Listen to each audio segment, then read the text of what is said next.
Feeling overwhelmed is really easy to do when you're the mistress of your own domain, when there's a million things that you want to do, that you need to do, and you're trying to balance it all.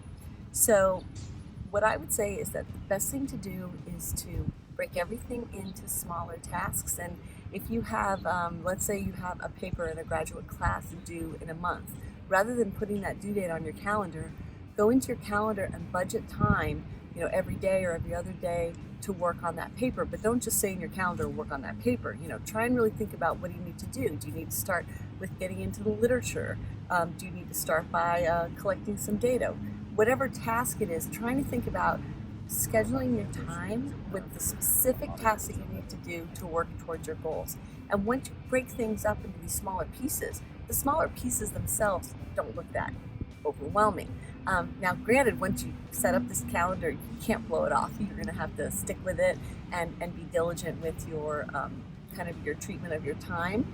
I find that structure is really, really helpful in making things feel manageable, look manageable, and literally be manageable day to day. And at the end of the day, you can look at your calendar and say, oh, I've completed all of these steps toward these larger goals or larger projects.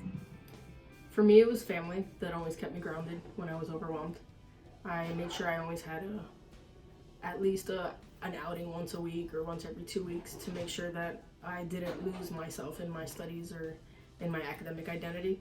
And again, that changed as I kept going up in education because it gets really easy to isolate yourself when you're really immersed and you're trying to do your work successfully, especially if you're doing the classes but also doing research.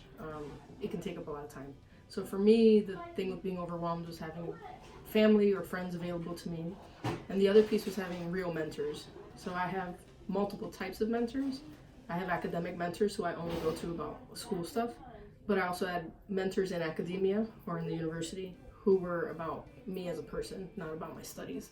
And that helped to always have someone to go to depending on what my issues were.